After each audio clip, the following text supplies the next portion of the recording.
Di daerah rawan bencana, Dewan ini percaya bahwa negara seharusnya memprioritaskan mitigasi bencana dibandingkan relokasi.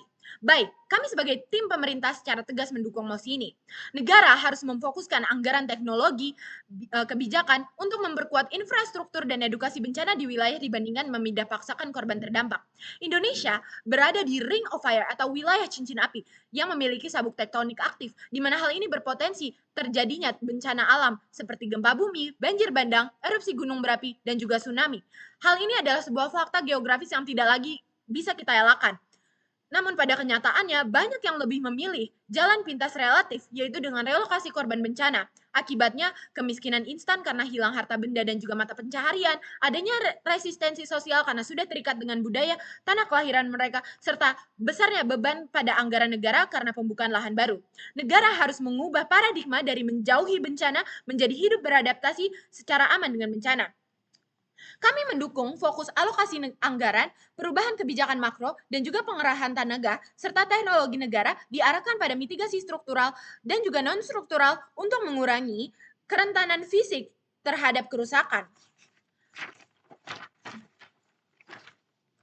Bukan kami mengatakan bahwa relokasi dilarang, namun relokasi bisa dijadikan sebagai pilihan terakhir dan dilakukan saat terjadi kehancuran geografis total dan permanen. Relokasi mandiri sebenarnya juga tidak masalah, namun fokus kami di sini adalah prioritas anggaran. Sehingga dengan difokuskannya persiapan mitigasi bisa membantu kerugian dan pengeluaran berlebih untuk relokasi dan bisa lebih mempersiapkan mental masyarakat. Baik, marilah kita masuk ke argumen pertama kami. Mengapa mitigasi jauh lebih ramah terhadap kelangsungan hidup dan juga tatanan ekonomi masyarakat dibandingkan relokasi? Ketika negara memilih jalan pintas berupa relokasi, negara tidak hanya memindahkan fisik manusia, namun juga mencabut mereka dari ekosistem ekonomi dan juga budaya mereka secara paksa. Ingat, manusia menetap di suatu wilayah karena ada sumber penghidupan.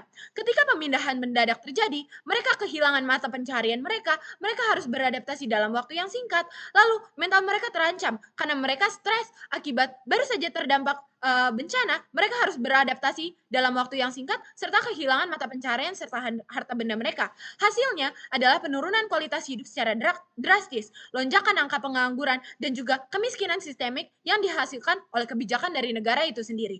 Bandingkan dengan mekanisme dari kami tim pemerintah. Pengutamaan mitigasi artinya negara sudah berpartisipasi untuk mengamankan ruang hidup yang ada. Jika daerah tersebut rawan bencana tertentu, contohnya banjir dan tsunami, negara bisa menginvestasikan anggaran untuk membangun infrastruktur anti gempa, membuat pemecah gelombang air, dan membangun ruang evakuasi struktural, di mana dampak ini lebih jelas dan juga menguntungkan. Masyarakat tidak kehilangan mata pencaharian mereka, namun mereka juga lebih stabil secara mentalitas. Oleh karena itu, mitigasi jauh lebih unggul daripada relokasi dalam bencana karena menjaga martabat stabilitas sosial warga. Marilah kita masuk ke argumen kedua kami, yaitu bagaimana prioritas relokasi secara struktural akan melumpuhkan ekonomi negara dan menciptakan ilusi perlindungan yang mengorbankan nyawa dari warga masyarakat itu sendiri. Mari kita lakukan analisis ekonomi politik makro secara nyata terhadap narasi relokasi yang diagungkan oleh tim oposisi. Negara berkomitmen pada sebuah proyek mega infrastruktur yang mahal dan lama serta birokratis. Nah, mereka juga harus membebaskan lahan baru untuk pemukiman dan juga mereka harus menyediakan fasilitas umum seperti listrik, air bersih, jalan raya, fasilitas edukasi, fasilitas kesehatan. Lalu negara harus membuka lapangan pekerjaan baru. Namun apakah mereka mampu?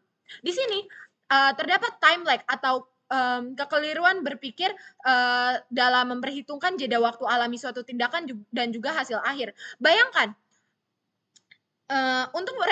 untuk revitalisasi suatu wilayah yang sudah ada saja bisa mengeluarkan puluhan miliar, apalagi untuk membangun suatu daerah baru dari nol bisa habis ratusan miliar hingga triliunan. Dan dengan adanya batasan anggaran negara, proyek ini akan menjadi proyek yang lama sekali untuk rampung. Konstruksi bisa berjalan belasan hingga puluhan tahun.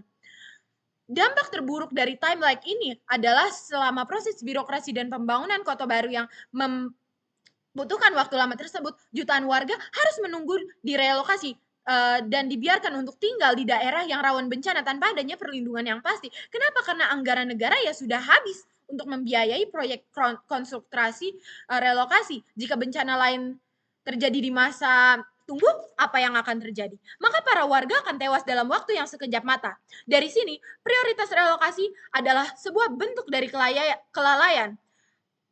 Dan juga dalam waktu tersebut banyak anggaran dan waktu yang keluar juga membuka peluang besar untuk oknum tertentu melakukan penggelapan dana karena di sana kurang terjadinya pengamatan dan tidak akan dicurigai dalam hal tertentu.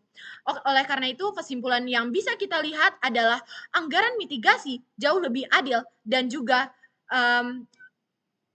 teliti seperti dengan adanya investasi yang instan dan juga inklusif, memperbaiki dan merawat sistem peringatan dini, menyusun jalur evakuasi yang jelas, membangun mitigasi struktural dan non-struktural, melatih dan mengedukasi warga, di mana hal ini hemat waktu dan juga dapat menjadi investasi secara ekonomi. Dari dari segi kalkulasi biaya per kepala, anggaran yang digunakan untuk merelokasi 100 kepala keluarga ke kota baru mampu lewat sistem keselamatan dan melindungi hingga 10.000 kepala keluarga di tempat asal. Di ujung hari, kewajiban konstitusional negara adalah melindungi segenap bangsa secara adil, bukan hanya menyelamatkan segelintir orang yang beruntung mendapatkan jatah relokasi terlebih dahulu. Mitigasi memastikan tidak ada satupun warga negara yang ditinggalkan dalam bahaya maut hanya karena negara tersebut kehabisan anggaran untuk membangun rumah baru bagi mereka. Oleh karena itu, memprioritaskan mitigasi adalah salah satu dan satu-satunya pilihan kebijakan yang logis, hemat anggaran, dan paling cepat dalam menyelamatkan nyawa manusia. Oleh karena itu, kami tegaskan lagi bahwa daerah rawan bencana, Dewan ini percaya bahwa negara seharusnya memprioritaskan mitigasi bencana dan dibandingkan relokasi harus ditegakkan.